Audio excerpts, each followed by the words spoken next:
पुराना को सब्सक्राइब करें, नोटिफिकेशन के लिए बेल आइकन को दबाएं और जी हाँ, वीडियोस को शेयर करें और लाइक करना ना भूलें। नमस्कार, आप सभी का स्वागत है मेरे इस ट्यूटोरियल में।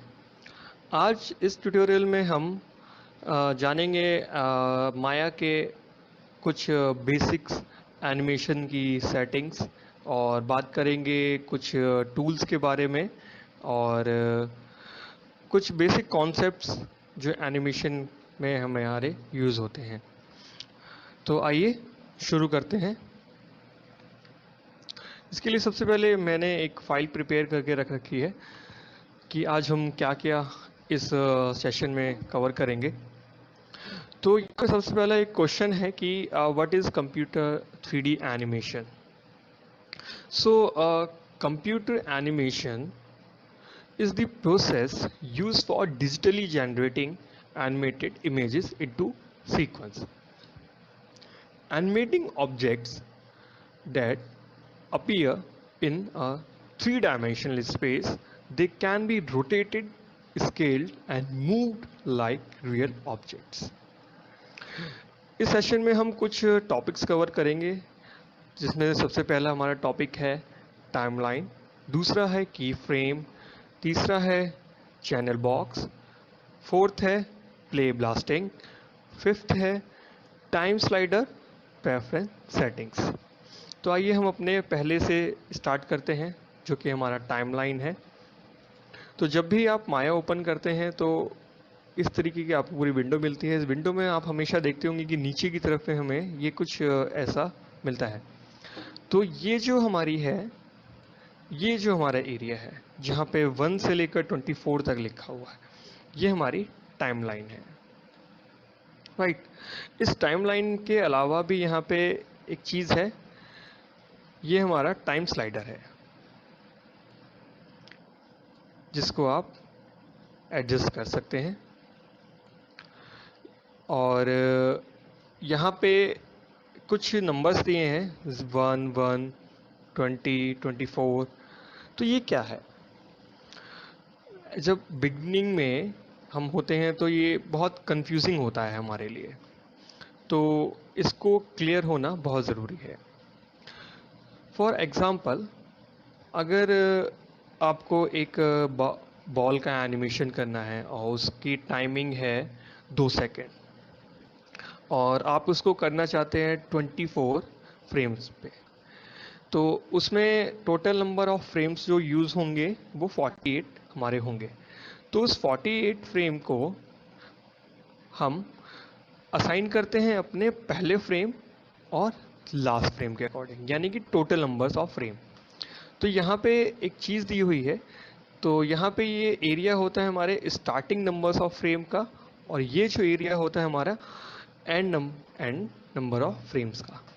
तो यहाँ पे अगर मैं 0 कर दूँ, आप इसको 1 भी रख सकते हैं, ऐसी कोई प्रॉब्लम नहीं है, ठीक है, कि आपका एनिमेशन फर्स्ट फ्रेम से स्टार्ट होगा या आपका एनिमेशन 0 फ्रेम से स्टार्ट होगा, ठीक है। ये हम डिफाइन कर रहे हैं अपने टोटल नंबर ऑफ फ्रेम्स को। तो और यहाँ पे है हमारा एंड पार्ट, तो यहाँ पे मैं 48 अपना रखूँगा।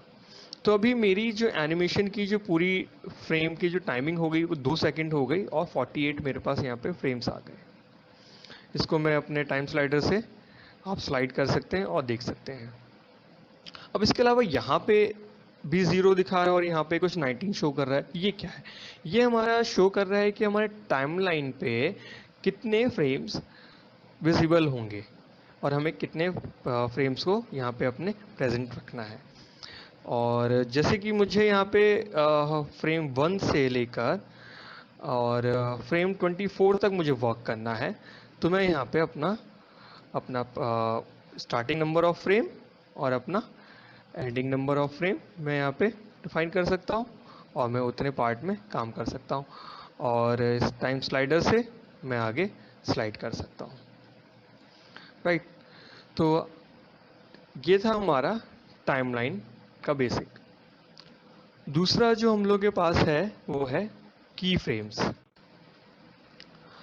तो चलते हैं माया में।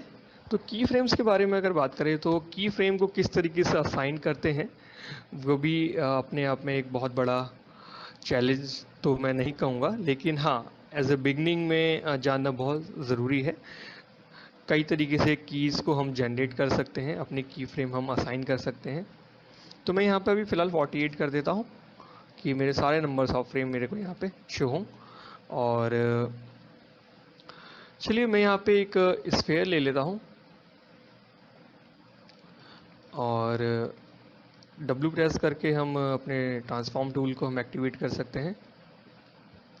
और जैसे कि मुझे यहाँ पे इसमें की असाइन करने हैं, तो की असाइन करने के लिए सबसे एक सिंपल शॉर्टकट है, वो है S। मैं जैसे ही S प्रेस करूँगा, आपने देखा यहाँ पर एक रेड कलर की बाहर से क्रिएट हो गई, एक लाइन क्रिएट हो गई। इसका मतलब हमारी की फ्रेम असाइन हो चुकी है। अब मुझे इस ऑब्जेक्ट को यहाँ से थोड़ा सा आगे मूव करना है और मैं चाहता हूँ कि 10 फ्रेम तक ये आगे मूव करके जाए और फिर से मुझे यहाँ पे की प्रेस करनी है। तो मैं अगेन शॉर्टकट अपना S प्रेस करूँगा, तो ये यहाँ पे एक और की फ्रेम हमारा असाइन हो गया। और जब आप इसको इस तरीके से टाइम स्लाइडर वैसे स्लाइड करेंगे तो ये ऑब्जेक्ट आपको मूव होता हुआ दिखेगा। तो यहाँ पे एक ये तरीका था।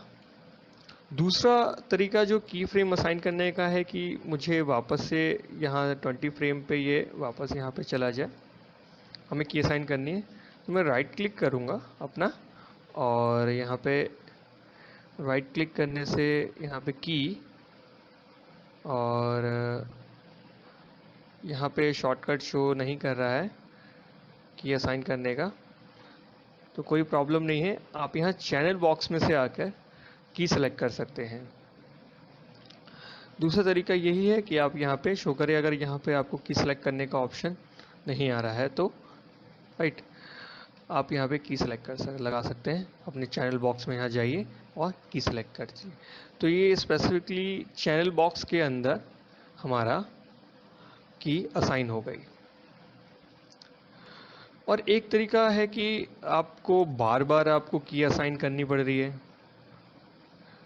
और आप चाहते हैं कि मैं सिर्फ अपना एनिमेशन करता जाऊं और मेरी कीज़ मेरे मूवमेंट के अकॉर्डिंग लगती जाए। तो उसके लिए हमारे पास यहाँ पे होता है ऑटो की फ्रेम। इसको आपको ऑन करना पड़ेगा। मैं जैसे ही इसको ऑन करूँगा और मैं इसको जैसे ही अपने टाइम के अकॉर्डिंग थोड़ा सा आगे लेकर जाऊँगा और मैं यहाँ लेके जाऊँगा तो ऑटोमेटिकली एक की जनरेट कर देगा। मैं इसको यहाँ से लेकर थोड़ा आगे बढ़ा जैसे, तो इसने यहाँ पे अपना की फ्रेम असाइन कर दिया। और इस मूवमेंट को आप होते हुए चैनल बॉक्स एडिटर के अंदर भी देख सकते हैं। और आप चाहें तो यहाँ पे जितने ये बाकी जो ये कीज़ लगी हैं, आप इनको ब्रेक भी कर सकते हैं। अगर यूज़ नहीं हो रहा है आपका, तो इसके लिए करना क्या होगा कि आप यहाँ पे जाइए, सेलेक्ट कीजिए और ब्रेक कनेक्शन आप कर दीजिए।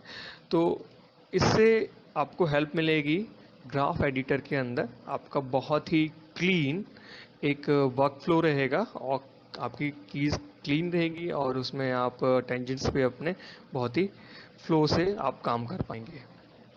तो ये स्टार्टिंग में गुड प्रैक्टिस होती है एक कि जिस एक्सिस में और जहाँ पर भी आपने की फ्रेम को असाइन किया है आप उसको रहने दें और बाकी को आप कनेक्शन आप ब्रेक कर दें। तो तीसरा जो हम लोगों का यहाँ पे है चैनल बॉक्स। चैनल बॉक्स में हमारे सभी इंफॉर्मेशंस शो करती हैं। जैसे कि मैं इसको यहाँ आगे थोड़ा मैंने बढ़ाया तो यहाँ पे ट्रांसलेट x की वैल्यू, क्योंकि मैं x डायरेक्शन में इसको मूव कर रहा हूँ इसलिए यहाँ पे ये शो कर रहा है। और अगर मैं चाहूँ कि यहाँ पे आके कि ये रोटेट करे, बट अभी यहाँ पे की हट चुकी है, बट मैं चाहता हूँ कि ये थोड़ा आगे आए और ये यहाँ टाइमिंग पे थोड़ी सी यहाँ पे टाइमिंग पे रहे और ये यहाँ पे थोड़ा रोटेट कर जाए। तो इसके लिए मैं यहाँ पे की सिलेक्टेड करूँगा। मैंने यहाँ पे की असाइन कर दी और मैं इसको थोड़ा सा मैंने इसको रोटेट कर दिया तो ये यहाँ पे और मैं चाहता हूँ कि यहाँ पे थोड़ा सा आगे जाए और ये यहाँ पे थोड़ा सा ऐसे वापस रोटेट कर जाए। तो आप देखेंगे तो ये उस पोजीशन में वहीं पे रोटेट कर रहा है। तो ये मैंने ऑटो की ऑन की हुई है, इस वजह से उसने अपने आप इसको की सिलेक्टेड कर दिया। लेकिन स्टार्टिंग में आपको, अगर मैं इसको अब Z करना चाहूँ तो यहीं पे मेरे को एक बार की सिलेक्ट देना पड़ेगा और फिर उसके बाद ये ऑटो की मेरी काम करेगी, मेरी ऑटो की उसके बाद काम करेगी कि मैं यहाँ पे आया और ये वापस से यहाँ पे इस तरीके से कर जाए। तो देखिए ऑटो की वहाँ पे मेरी काम कर रही है। राइट गाइस, तो आगे बढ़ते हैं। आगे हम लोग के पास है प्ले ब्लास्टिंग। बहुत ही सिंपल तरीके से हम चीज़ों को कर रहे हैं। ये बहुत ही कोई हार्ड एंड बहुत फास्ट, मतलब कि बहुत अच्छा एनिमेशन नहीं है, बहुत बेसिक तरीके से हम चीज़ों को समझ रहे हैं। तो मान लीजिए आपने कोई एनिमेशन कर रखा है और आपको वो एक रफ वीडियो फॉर्म में चाहिए ताकि आप उसको देख पाएँ और दूसरे लोगों को भी आप दिखा पाएँ। आपको फाइनल रेंडर नहीं करना है और आपको बाद में फाइनल रेंडर करना है, लेकिन आपको एक वीडियो फॉर्म में आउटपुट चाहिए। तो उसके लिए हमें क्या करना पड़ेगा, उसके लिए हमें प्ले ब्लास्ट निकालना पड़ेगा। तो प्ले ब्लास्ट निकालने के लिए आप अपनी टाइमलाइन पे आ सकते हैं और आप कहीं पे भी रहिए और राइट क्लिक करके यहाँ पे एक ऑप्शन होता है प्ले ब्लास्ट, चेकर बॉक्स में जाइए और यहाँ पे प्ले ब्लास्ट ऑप्शन हम लोगों के पास में। कोशिश कीजिए स्टार्टिंग में रीसेट कर लीजिए ताकि सारी सेटिंग्स रीसेट हो जाए। क्या पता पहले किसी ने इस पे काम कर रखा हो और आप उसकी ही सेटिंग्स पे आप काम कर जाएं। तो यहाँ पे फॉर्मेट है AVI और इमेज फॉर्मेट या इमेज सीक्वेंस निकालना चाहते हैं या आप AVI में निकालना चाहते हैं। तो फिलहाल हम इसको AVI रहने देते हैं। एनकोडिंग यहाँ पे है। तो MSC रैम ये एक वैसे तो नन रहता है, बट MSC रैम इसको रखते हैं तो ये क्वालिटी और जो हमारी टाइमिंग होती है उसके बीच में कॉम्प्रोमाइज़ करके एक अच्छा सा एक आउटपुट हमें निकाल कर देता है। आप इसको बाय डिफ़ॉल्ट क्वालिटी 70 रहती है, यहाँ पे आप इसको 100 भी रख सकते हैं। और डिस्प्ले साइज़ यहाँ पे रहता है फ्रॉम विंडो से, आपको ये जो हमारी विंडो स्क्रीन है यहाँ से आपको चाहिए, या फिर रेंडर सेटिंग्स से जो आपने रेंडर सेटिंग्स में अपनी सेटिंग्स कर रखी हैं उसके अकॉर्डिंग आपको अपना आउटपुट चाहिए वीडियो का, या फिर कस्टम चाहिए आपको। तो कस्टम भी आप अपने आप यहाँ पे रेजोल्यूशन के अकॉर्डिंग सेट कर सकते हैं। फिलहाल मैं इसको फ्रॉम विंडो रहने देता हूँ। और स्केलिंग वैल्यू यहाँ पे बाय डिफ़ॉल्ट 0.50 रहती है। आप इसको 1 तक आप इसको लेके जा सकते हैं। 0.50 मैं भी रहने देता हूँ। और फ्रेम पैडिंग यहाँ पे 4 बाय डिफ़ॉल्ट रहती है। और सेव एज यहाँ पे आपको करना रहेगा लोकेशन देने के लिए। और रिमूव टेम्परेरी फाइल्स हमेशा टिक करके रखिए, कोई प्रॉब्लम नहीं है। और मूवी फाइल यहाँ पे आपको नेम देना होगा कि क्या नाम रहेगा। तो मैं फ़िलहाल इसको जैसे ही कोई नाम दे देता हूँ, टेस्ट नाम का दे देता हूँ, ब्राउज़ कर देता हूँ कि यहाँ पे डेस्कटॉप पे रहे। और फाइल नेम टेस्ट मैंने यहाँ पे डेस्कटॉप पे दे दिया और मैं इसको सेव कर देता हूँ और मैं यहाँ पे इसको प्ले ब्लास्ट करूँगा। तो ये हमारा प्ले ब्लास्ट निकल गया वीडियो फॉर्म में। जैसा आपने जो चीज़ सेलेक्ट करके रखी होगी, अगर आपने इसको सेलेक्ट नहीं कर रखा है तो वहाँ पे वो वीडियो में अनसेलेक्टेड शो करेगा। बट हमें ऑब्जेक्ट को सेलेक्ट करना पड़ेगा निकालने के लिए। तो इसीलिए यहाँ पे जब आप वीडियो प्ले करेंगे तो यहाँ पे वायर फ्रेमिंग हमारी शो करेगी और बाकी और जो डिटेल्स हैं वो भी हमारी शो करेंगी, जो भी चीज़ें हमारी विंडो के अंदर शो कर रही होंगी। राइट। तो अगला जो हम लोगों के पास है वो है टाइम स्लाइडर प्रेफरेंस सेटिंग्स।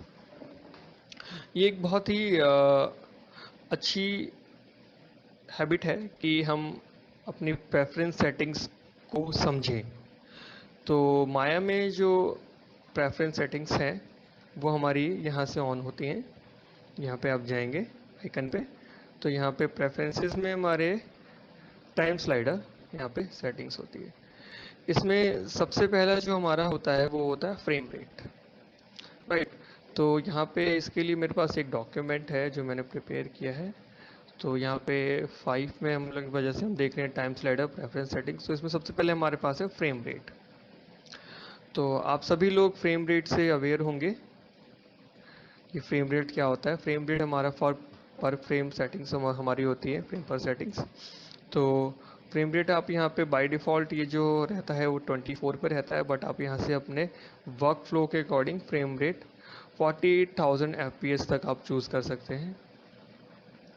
और मिनिमम आप जो चूज़ करेंगे वो 2 FPS चूज़ कर सकते हैं। और मैं इसको 24 FPS ही रहने देता हूँ। और यहाँ पे प्लेबैक स्टार्ट और एंड और एनिमेशन स्टार्ट और एंड, ये भी हमें वही चीज़ शो कर रहा है कि हमारा प्लेबैक जो हमारा था कि वो स्टार्टिंग में कहाँ रहेगा और एंड में कहाँ रहेगा, और एनिमेशन हमारा कहाँ स्टार्ट और एंड रहेगा, जो हम लोगों ने यहाँ पे पहले देखा। उसके बाद में यहाँ पे आता है हाइट का ऑप्शन। तो हाइट में ये हमारी टाइमलाइन की हाइट शो करेगा। मैं इसको अगर 2 कर दूँ तो आप इसकी देखिए यहाँ पे हाइट इंक्रीज़ हो गई। अगर मैं यहाँ 4 कर दूँ तो इसकी और हाइट इंक्रीज़ हो गई। बाय डिफ़ॉल्ट ये 1x रहती है, आप 2x तक इसको रख सकते हैं। नेक्स्ट इसमें रहता है ग्रीज पेंसिल फ्रेम्स। ये एक बहुत अच्छा ऑप्शन है हमारे पास, ग्रीज पेंसिल फ्रेम्स। तो आइए इसके बारे में थोड़ा सा जानते हैं। तो सेकंड जो हम लोगों का ये है ग्रीज पेंसिल फ्रेम्स। ये है the grease pencil offers a clean and non-destructive way to draw 2D sketches on your monitor at various points in time. You can sketch poses or arc of movement or compose shots and backdrops. You can create a single grease pencil sketch to mark up a shot or create in a whole sequence of images and play blast to produce a shorthand drawn movie. तो जैसे कि आप लोगों ने 2D में काम किया होगा, 2D एनिमेशन आप लोगों ने किया होगा, या पेपर पे आप एनिमेशन करते हैं, या आप अपने एनिमेशन के लिए की फ्रेम्स आप निकालते हैं कि हमारे मेन की फ्रेम्स कौन कौन से होंगे। तो क्रीज फ्रेम के भी हेल्प से आप चीज़ों को यहाँ पे ड्रॉ कर सकते हैं अपने रेफरेंस के लिए।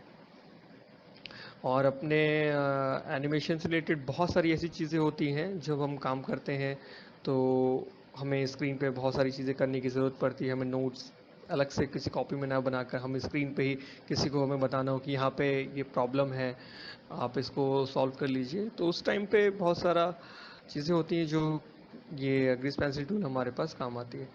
तो ये जो हम लोगों का ओपन होता है ये हमारी कैमरा टूल्स में, ग्रीस पेंसिल टूल्स हमारे पास कैमरा टूल्स में यहाँ पे ग्रीस पेंसिल टूल्स होती हैं। आप इसको यहाँ चेकर बॉक्स में जाके आप इसको ऑन कर सकते हैं। राइट, अब जैसे कि यहाँ पे दिया है तो आप इसको क्लिक कीजिए, ये आपके एक्टिवेट हो गई। ये 3 टाइप की आपको पेंसिल, ब्रश और मोड़ा ब्रश, ये 3 तरीके के आपको यहाँ पे शो करेगा।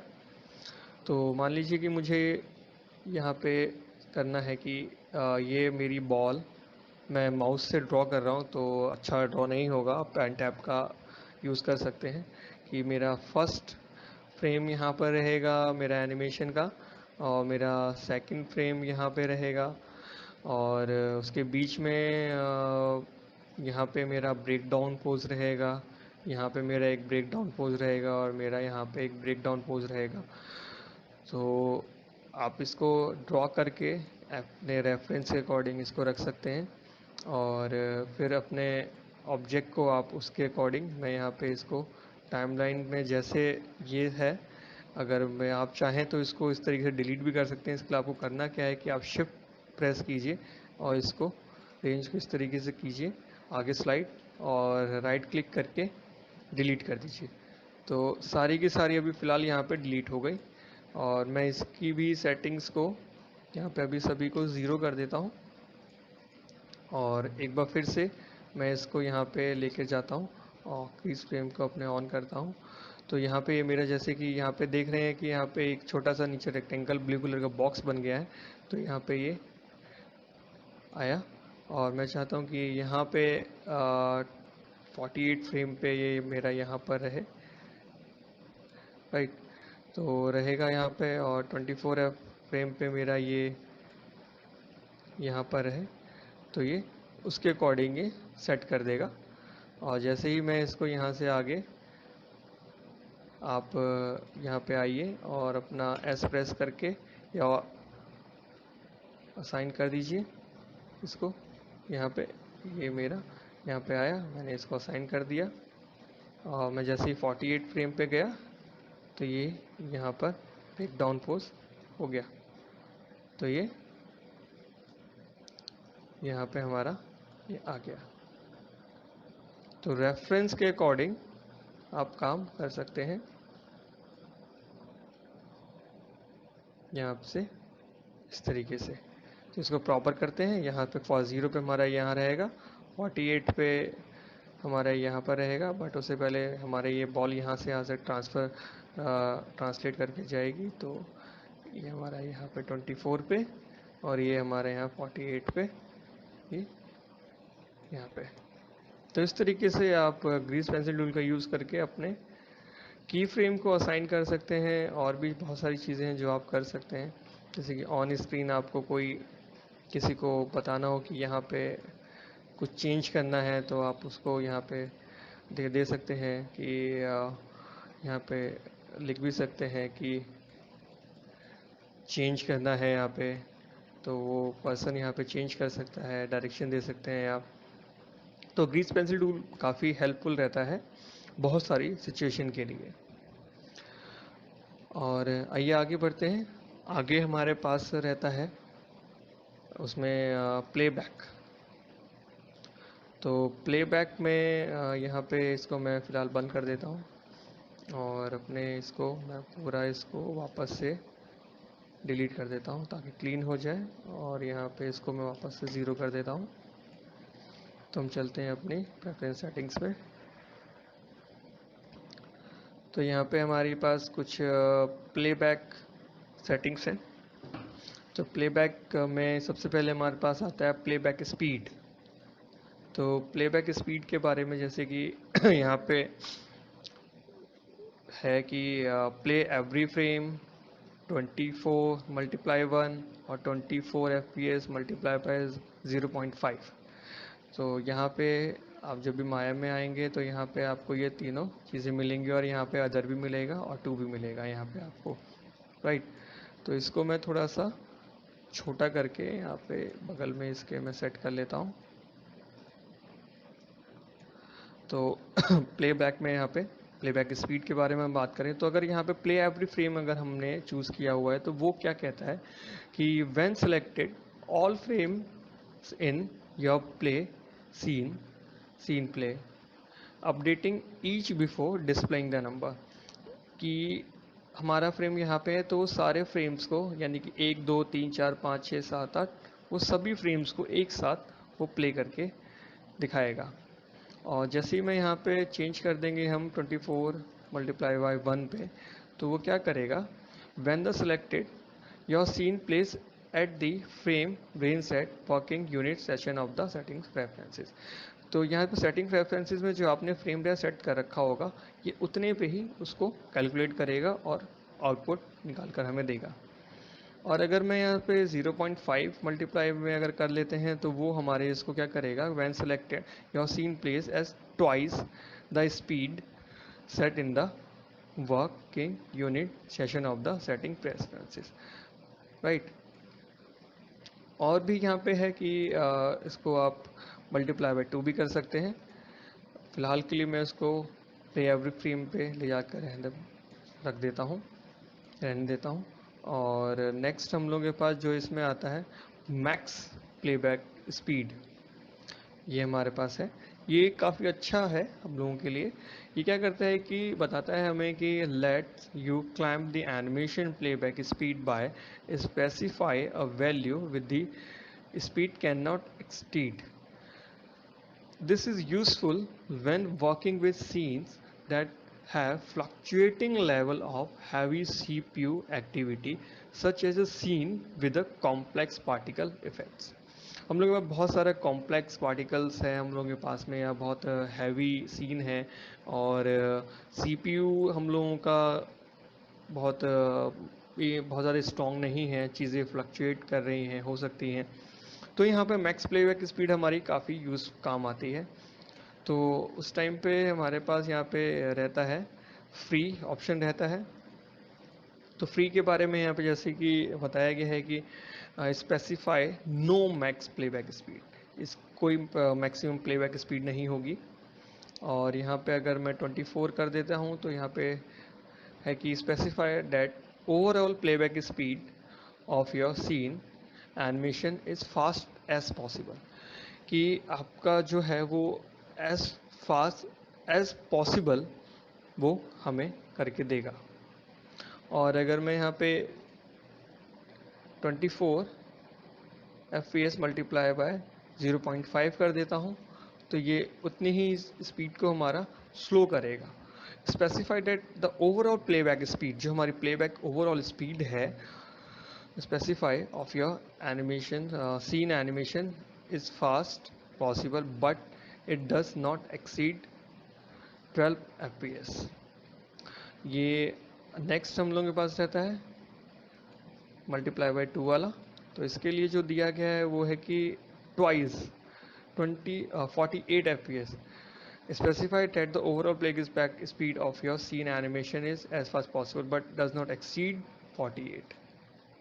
तो इसको वो करके 48 तक कर देगा और एक्सीड 48 से ज़्यादा नहीं होगा। उसके बाद हम लोगों के पास यहाँ पे आता है लूपिंग। लूपिंग में हम लोगों के पास तीन चीज़ें हैं, वंस, एक्सक्लूड और कॉन्टिन्यूस। तो वंस क्या है कि specify that the same specify the scene plays one and then stops. तो आइए इसको करके देखते हैं इसके क्या बताता है ये। कि अगर मैं मान लीजिए यहाँ पे मैंने अपनी एस की प्रेस की और मैं इसको यहाँ तक अपने ले आया 48 तक। मैं फ़िलहाल इसको की फ्रेम को डिलीट कर देता हूँ। तो ये मेरा एक छोटा सा एनिमेशन मेरी स्फीयर ये एक पॉइंट ए से पॉइंट बी तक मेरा मूव कर रहा है। तो यहाँ पे जैसे कि वंस, एक्सक्लूड और कॉन्टीन्यूस, ये तीन चीज़ें हैं। ये हमें यहाँ पे भी टाइम स्लाइड अपनी टाइमलाइन पे भी मेरे को यहाँ पे मिलती हैं प्लेबैक लूपिंग, राइट। तो अभी जैसे कि मैं यहाँ पे अपने प्लेबैक कंट्रोल में से अगर मैं यहाँ पे प्ले करूँ तो ये वंस पे है। जैसे कि यहाँ पे वंस पे है तो इसने बताया है यहाँ पे कि specify the scene play once and then stops, कि एक बार प्ले होगा और जाकर रुक जाएगा।